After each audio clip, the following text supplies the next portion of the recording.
Headlines प्रायोजक राम बंधू लोणचं मसाला, बेस्ट निवडा राम बंधू निवडा।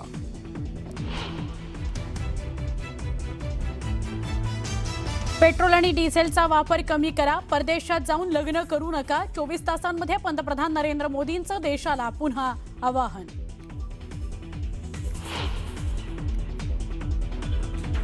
मोदींनी 2 दिवसांपूर्वी केलेल्या घोषणेच्या मुद्द्यावरून शरद पवारांचं पंतप्रधान मोदींना पत्र। घोषणेमुळे अर्थव्यवस्थेवर दूरगामी परिणाम होण्याची शक्यता, तर सर्वपक्षीय बैठक बोलावण्याची पत्रातून मागणी।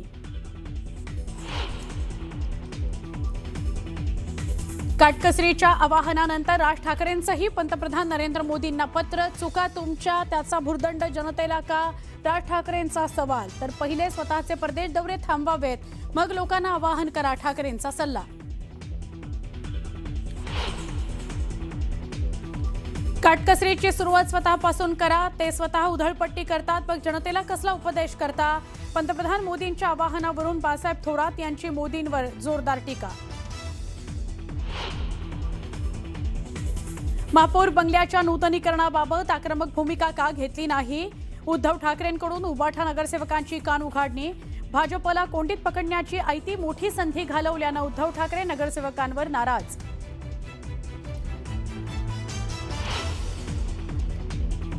राष्ट्रवादी काँग्रेसची राष्ट्रीय कार्यकारिणी जाहीर। प्रफुल्ल पटेल, सुनील तटकरे, छगन भुजबळ, हसन मुश्रीफ, दिलीप वळसे पाटील यांची नावच वगळल्यानं चर्चेला उधाण।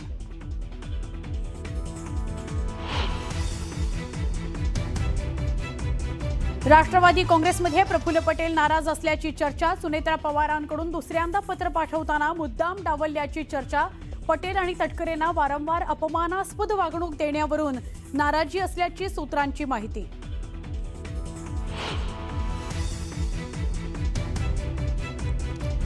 राज्य महिला आयोगाच्या माजी अध्यक्षा रुपाली चाकणकरांना ईडीचं समन्स। सूत्रांची माहिती, पदाचा गैरवापर करून काही आर्थिक व्यवहार झाले आहेत का, याचा तपास होणार। पावसाळी अधिवेशनापूर्वी विधान परिषद सदस्य संख्या वाढणार। विधान परिषदेच्या 17 जागांकरता लवकरच निवडणूक। 17 जागांसंदर्भात पुढील आठवड्यामध्ये निवडणूक जाहीर होण्याची शक्यता।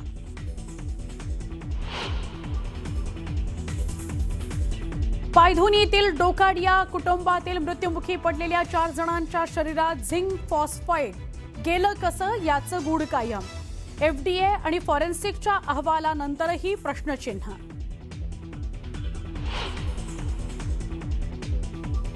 एमआयएम नगरसेवक वतीन पटेलला दिलेल्या नोटीसची मुदत आज संपणार। खुलासा सादर न केल्यास उद्या घर आणि कार्यालयावर बुलडोझर चालवला जाणार।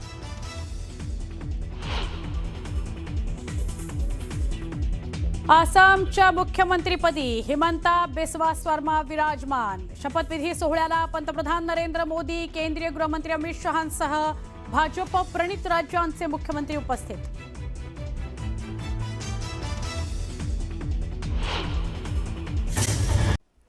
नमस्कार, मी सुवर्णा। बुलेटिनमध्ये पुन्हा एकदा आपल्या सगळ्यांचं स्वागत। काही सविस्तर बातम्या बघूयात। सुरुवातीला महत्त्वाच्या बातम्या आहेत। पंतप्रधानांना पत्र जात आहेत। जसं राज ठाकरेंचं पत्र गेलं तसंच शरद पवारांचं सुद्धा पत्र गेलंय। राष्ट्रवादी काँग्रेस शरदचंद्र पवार पक्षाचे अध्यक्ष शरद पवार यांनी पंतप्रधान नरेंद्र मोदींनाच खुलं पत्र लिहिलेलं आहे। हे खुलं पत्र आहे। रविवारी रात्री आणि सोमवारी पुन्हा पंतप्रधान नरेंद्र मोदींनी आवाहन केलेलं होतं। पेट्रोल डिझेल वाचवा या संदर्भातलं, किंवा परदेशी फिरायला जाऊ नका या संदर्भातलं। तर पुन्हा पंतप्रधान मोदींनी जे आवाहन केलेलं आहे ते पाहता देशात अस्थिरतेचं वातावरण निर्माण झालंय। तसंच पंतप्रधान मोदींनी याबाबत सर्वपक्षीय बैठक बोलवली पाहिजे अशी मागणी शरद पवारांनी केली आहे। या बैठकीत पुढील धोरणांबाबत व्यापक विचार विनिमय करावा अशी मागणी शरद पवारांनी या खुल्या पत्रातून केली आहे।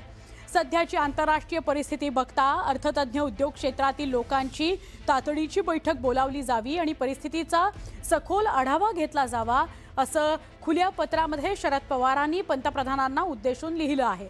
देशातील जनतेमध्ये विश्वास आणि स्थैर्य निर्माण करणं, यालाच सद्यस्थितीत सरकारचं सर्वोच्च प्राधान्य असलं पाहिजे अशी आमची ठाम भूमिका आहे असं पवार म्हणतात।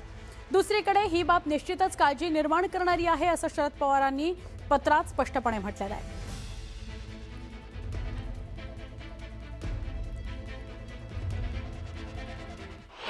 सांगितलं नाही, आव्हान केलंय. हां आव्हान करायला सुद्धा कवा पवार साहेब काय म्हणताय तुमचं काय वर असतं असं करायचं का? ज्या वेळेला देश म्हणून काही निर्णय होतील, त्यात काय निर्णय झाला? सोने खरेदी करू नका, करणार करा बाबा. निर्णय कुठे? आव्हान आहे ना. डिझेल पेट्रोलचं कन्झम्पशन कमी करा, मेट्रोने प्रवास करा, निर्णय कुठे?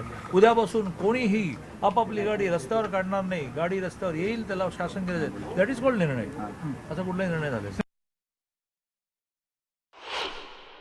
हे काही गांभीर्याची परिस्थिती नाही. आमचे प्रधानमंत्री सर्व सेक्टरच्या सर्व लोकांना सोबत घेऊन काम करतात आहे. त्यामुळे फार काळजी करायची कोणी गरज नाही आहे. प्रधानमंत्र्यांनी देश सुरक्षित ठेवला आहे. मोदीजींच्या हातात देश सुरक्षित आहे. विरोधकामध्ये अस्वस्थता आहे.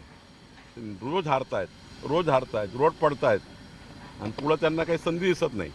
2047 पण त्यांची विकेट गेली आहे. त्यामुळं त्यांना आता वाटतं की हे विरोध केल्याने काही जमून जाईल. पण देशाची जनता मोदींचं आव्हान स्वीकारतं आणि पुढे जात आहे. पंतप्रधान नरेंद्र मोदींच्या काटकसरीच्या आवाहनानंतर मनसे अध्यक्ष राज ठाकरेंनी सुद्धा पंतप्रधान नरेंद्र मोदींना पत्र लिहिलेलं आहे. यामध्ये विविध मुद्द्यांवर भाष्य करत मोदींना काही सल्ले दिले गेलेले आहेत. देशाच्या आणि राज्यांच्या अर्थव्यवस्थेचं जे काही कंबरडं मोडून ठेवलेलं आहे त्याबद्दल पंतप्रधान का काहीच बोलत नाही आहेत?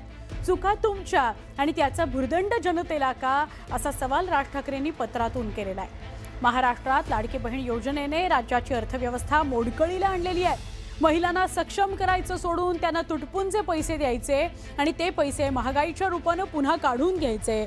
देशाची आणि राज्याची अर्थव्यवस्था जर नाजूक झाली आहे तर या रेवड्या वाटू नका, असं पंतप्रधान ठामपणे सांगणार आहेत का, असंही राज ठाकरेंनी पत्रात म्हटलंय. तर पंतप्रधानांनी पहिले स्वतःचे परदेश दौरे थांबवावेत आणि मग लोकांना आवाहन करावं, असंही राज ठाकरेंनी पत्रात म्हटलं आहे.